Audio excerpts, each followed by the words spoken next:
Good morning सगळ्यांना. Have a nice day. माझ्या चॅनलमध्ये तुमचं स्वागत आहे. तर हे ना लसूण आणि हिरवी मिरची घेतलेली आहे आणि ही मिक्सरच्या भांड्यामध्ये वाटून काढायची. इकडे शेंगदाणे आहे, इकडे चवीनुसार मीठ आहे आणि इकडे थोडासा कांदा आहे आणि कोथिंबीर आहे. अतिशय छान चटणी होती, ही करून पहा. आता ही अशी चटणी वाटून घेतलेली आहे. इकडे तेल टाकलेलं आहे आणि आता ह्या तेलामध्ये पहिला कांदा टाकते मी. अतिशय छान चटणी होती ही. आता हे कांदा इकडे भाजायला टाकलेला आहे, परतायला. आणि इकडे ही अशी चटणी वाटून घेतलेली आहे. हिरवी मिरची आणि लसूण.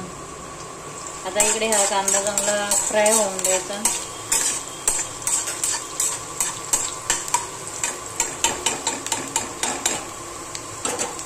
कांदा चांगला ब्राऊन कलर येईपर्यंत भाजून द्यायचा.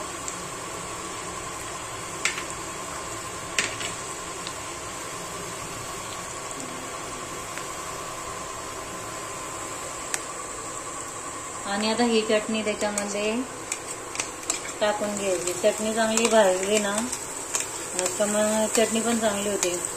कांदा शेंगदाणे टाकून वगैरे एकदम भारी होते.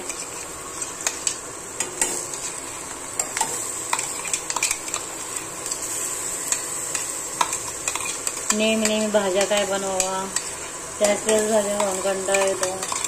मग साधं सिंपल बनवायला काय हरकत आहे.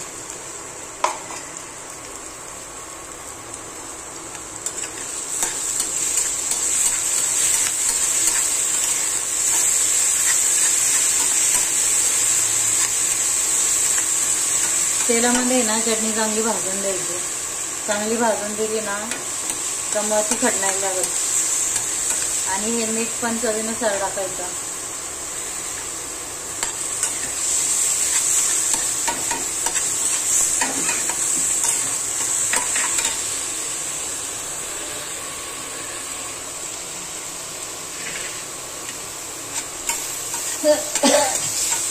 हा, मिरची म्हटली का ठसका आलाच पाहिजे. एकदम छान होते. करून बा, खाऊन बा. आणि ही बाजरीची भाकरी किंवा ज्वारीची भाकरी याच्यामध्ये जर खाल्ली ना तर अतिशय टेस्टी होते.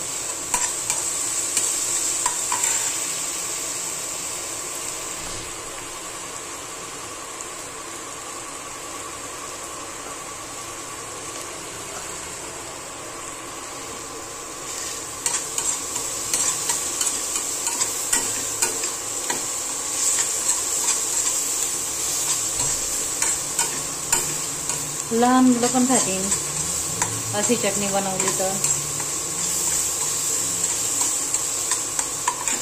आणि आता शेंगदाण्याचं कूट टाकते.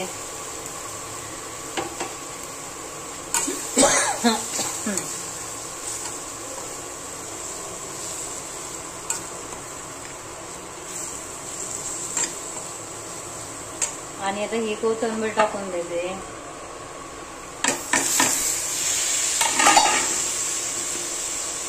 एकदम पटकन होईल अशी आहे. टिफिनवर डब्यावरती न्यायला पण अतिशय सोपी बनवायला. आपण टिफिनवर पण नेऊ शकतो.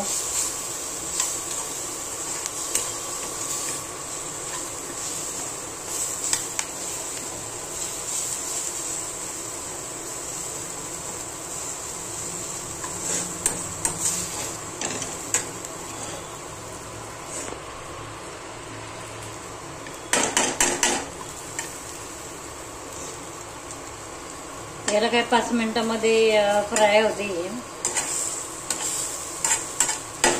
ही पाच चटणी झाली. व्हिडिओ आवडला असेल तर लाईक सबस्क्राईब करा आणि कमेंट पण करा आणि शेअर पण करा. अतिशय छान अशी चटणी बनवलेली आहे. चला, टेक केअर, बाय.